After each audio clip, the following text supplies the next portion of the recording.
Electric pole থেকে তার ছিঁড়ে গেছে, তারটা ছিঁড়ে পড়েছে এক রিক্সাওয়ালার উপরে। মাসিটা না ভীষণ কটকটি মাসি ছিল, মানে একাতে এই বাড়ি থেকে আমাদের তাড়িয়ে দেবে। নমস্কার, আমি রুচি। অল্প করে গল্প নতুন একটি ব্লগে তোমাদের স্বাগত।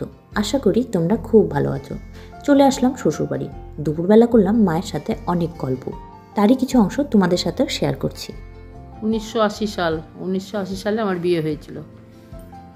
তখন বিয়ের পর তোর বাবার পোস্টিং হলো কিষানগঞ্জে। আমি নতুন সংসার করতে চলে গেলাম তোর বাবার সঙ্গে। তারপরে আশেপাশে সবাই নতুন বিয়ে হয়েছে, সবাই কলিগরা ডাকতো ঘুরতে, এর বাড়ি ওর বাড়ি। একদিন ঘুরতে গেছি আরেকজনের বাড়ি, তখন বৈশাখ মাস। ঘুরতে গেছি, যাই হোক যথারীতি চলে গেছি, ঢুকে গেছি ওই ভদ্রলোকের বাড়িতে। বসে আছি অনেকক্ষণ, গল্প টল্প করে চা টা খেয়ে টেয়ে নিয়ে বেরাবো, চলে আসছি। তারপর না বেরাবো, সেই বেরানোর মুখেই দেখছি যে একটু খুব ঝড় উঠলো, ঝড় বাতাস বৃষ্টি। তো ভদ্রলোক বললো যে একটু বৌদি তোমরা থেকে যাও, একটু বসো, ঝড় বৃষ্টি থেমে যাক, তারপর তোমরা চলে যাও। যাই হোক আবার গল্প শুরু হলো, গল্প টল্প করতে করতে তারপর ঝড় বৃষ্টি থেমে গেল। অনেক রাত্রি, তখন বেশ 10টা-11টা হয়ে গেছে। কিষানগঞ্জে এক ভদ্রলোকের বাড়ি, তোর বাবার কলিগের বাড়ি। আচ্ছা। তো যাই হোক ওর বাড়ি থেকে আসতে হবে, বললাম তখন বেরাবো, বৃষ্টিটাও কমে গেছে, বেরাবো। কিছুটা হেঁটে আসার পর এসে দেখছি যে ওর বাড়ি থেকে কিছু বেশি দূর না, ওই 8-10 মিটার হবে এরকম। এসে দেখছি খুব চিৎকার চেঁচামেচি। কী হয়েছে চিৎকার চেঁচামেচি? আমরাও গিয়ে দেখছি ইলেকট্রিক পোল থেকে তার ছিঁড়ে গেছে, তারটা ছিঁড়ে পড়েছে এক রিক্সাওয়ালার ওপরে। রিক্সাওয়ালার ওপরে পড়েছে, পড়ে গিয়ে ভদ্রলোক ওই রিক্সাওয়ালাটা মারা গেছে একদম। আর চিৎকার চারিদিকে লোকজন হইচই হচ্ছে।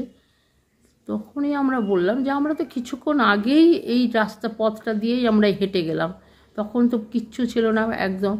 এই ওই দেখে খুব মনটা খারাপ হয়ে গেলো। এই রাস্তাটা দিয়েই আমরা কিছু আধা ঘন্টা আগেই আমরা হেঁটে গেছি, আর কিছুক্ষণ আধা ঘন্টা পরেই শুনছি এই ঘটনা।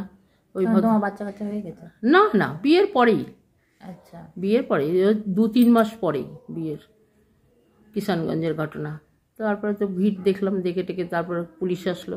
পুলিশ এসে ইলেকট্রিক সাপ্লাই থেকে লোক আসলো, এসে নিয়ে আমরা দাঁড়িয়ে দেখছি। ওকে তুলে নিয়ে চলে গেল হসপিটালে। তো ওটা দেখে আমাদের মনটা খুব খারাপ হয়ে গেল যে কি এই রাস্তাটা দিয়েই আমরা কিছুক্ষণ আগে হেঁটে গেছি, এই তারটা তো আমাদের মাথাতেও পড়তে পারতো, বেঁচে গেছে। তখন মনে মনে ভগবানকে অসংখ্য ধন্যবাদ জানালাম যে আমরা বেঁচে গেলাম, অথচ একটা গরিব রিক্সাওয়ালা মারা গেল। হ্যাঁ, এটা আমার খুব জীবনে প্রথম দুর্ঘটনা। এটা কিন্তু একটা মারাত্মক দুর্ঘটনা। ভাগ্য ভালো যে মা বাবা দুইজনেই বেঁচে গিয়েছে। মা বলল আরও কিছু গল্প। ঠাকুরগঞ্জে তখন থাকতাম, দুষ্টু খুবই ছোট। আর দীপেন কাকু না খুব দুরন্ত টাইপের ছেলে ছিল, অল্প বয়সের ছেলে, খুব দুরন্ত, মানে গাছগাছালিতে উঠতে খুব ভালোবাসতো, দৌড়ঝাঁপ করে। হ্যাঁ, দৌড়ধাপ ছাড়া ভালোবাসতো, দুষ্টুমিষ্টিকে খুব ভালোবাসতো। দীপেন কাকুকে চিনলে কি করে তোমরা?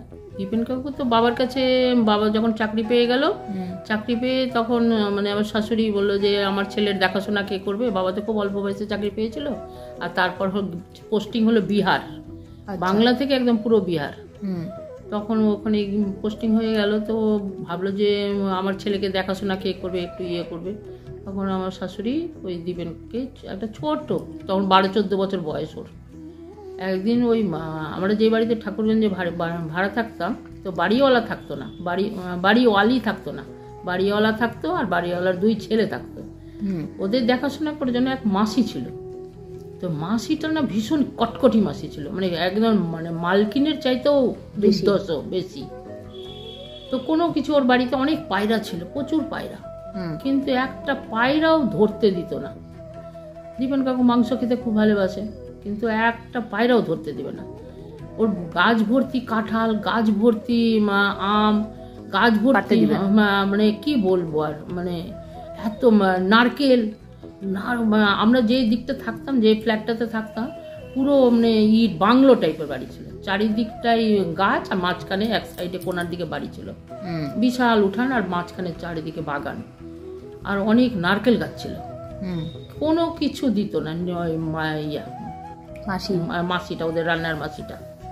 তো দীপেন কাকু কি করতো, মাঝে সাঝে গিয়েই ওই যেই দেখতো যে কেউ মাসিটা নাই, আর বাড়ির মালিক টালিক কেউ নাই, গিয়ে হয়তো পায়রার খোপ থেকে 3-4টা পায়রা পেরে নিয়ে চলে আসলো।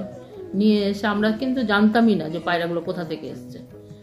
রান্না বান্না করে দীপেন কাকু রান্না বান্না করে নিয়ে তারপর বলছে যে কি রাত্রিবেলা করে খেতে দিয়েছে রুটি মাংস। আমি মাংস কোথা থেকে আসলো দীপেন? বলে আছে এক ইসের গহনা।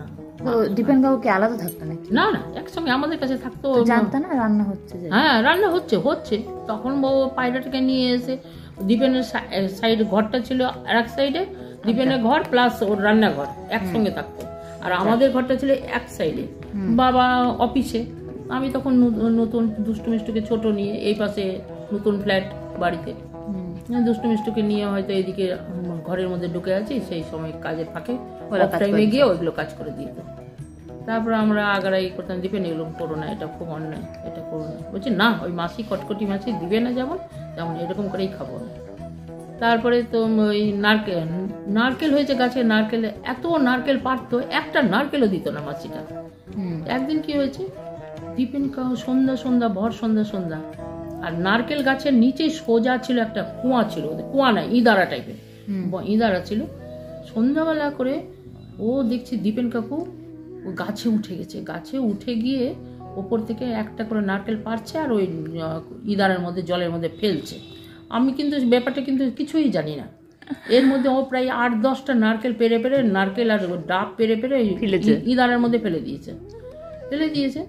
তারপর আমি বেরিয়েছি ঘর থেকে, দেখছি দীপেন করে চিৎকার করছি। দীপেন ওখান থেকে শীষ দিচ্ছে আমাকে, চুপ করে আমাকে শীষ দিচ্ছে। আমি কোথায় দীপেন?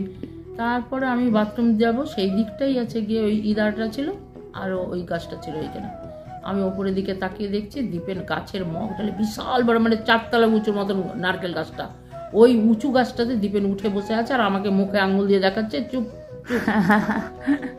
তারপরে যাই হোক, আমি বললাম নামো, আস্তে করে ওকে বললাম নামো, কেউ চলে আসলে দেখলে কি একটা কেলেঙ্কারি, আমাদেরকে বাড়ি থেকে তাড়িয়েই দিবে আমাদের, আর তোমার জন্য বাড়ি থেকেই আমাদের ছাড়া হয়ে যাবে।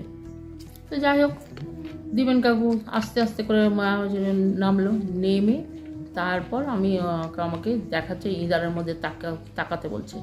ইঁদারের মধ্যে তাকিয়ে দেখছি মা গো, কতগুলো ডাব আর নারকেল পড়ে আছে জলের মধ্যে, সব ভেসে আছে নাকি? হ্যাঁ, সব ভেসে আছে, সবগুলো ভাসছে জলের মধ্যে, দেখা যাচ্ছে। তো ধরা পড়ে যাবে তাহলে? না, বললাম যে আমাদের ফ্ল্যাটটা আলাদা, বাড়ির মালিকের ফ্ল্যাটটা সামনের দিকে, আমাদের ফ্ল্যাটটা পেছন দিকে, দরজা লাগিয়ে দিলে ওরা কেউ আসতে পারবে না এই দিকটা। তারপরে তো আমি যে দীপেন কি করে তুলবা ওইগুলো, বলছি দাঁড়াও না, তুলছি দাঁড়াও। তারপরের দিন সকালবেলা ভোরবেলা করে ও উপরে দড়ি করে দিল, আমাকে বলছে যে আমি নিচে নামছি। সব বালা সিস্টেম ছিল, এইটা গোল বালা ছিল ইঁদারের মধ্যে, নামার জন্য বড় বড় বালা ছিল। আচ্ছা। আর সব নেমে গেল আর আমাকে বলছে দড়ির মধ্যে একটা বালতি দিল, বালতি বেঁধে দড়িটা নামিয়ে রাখলো, বললো যে আমি একটা করে নারকেল দিচ্ছি, তুমি আস্তে আস্তে করে তুলে দেখছি প্রায় 12-14টা নারকেল আর ডাব মিলে 12-14টা হয়েছে। আমি তো দেখে ভয়ে, আমি হচ্ছে যদি বাড়িওয়ালা দেখে তাইলে তো দীপেন একদিন নির্ঘাত এই বাড়ি থেকে আমাদের তাড়িয়ে দেবে। 14টা ডাবের চক্করে। হ্যাঁ, এইরকম টাইপের দীপেন খুব সাহসও ছিল আর খুব ভালো ছেলে ছিল, খুব ভালোবাসত। সেসব ছোট্ট ঘটনা এখনো মনে পড়ে দীপেনের। দীপেন এক জায়গায় আছে, আমি এক জায়গায় আছি, কিন্তু ওদের গল্পগুলো মনে পড়ে এখনো। দীপেন আমাদের জীবনে একটা অঙ্গ হয়ে গেছে।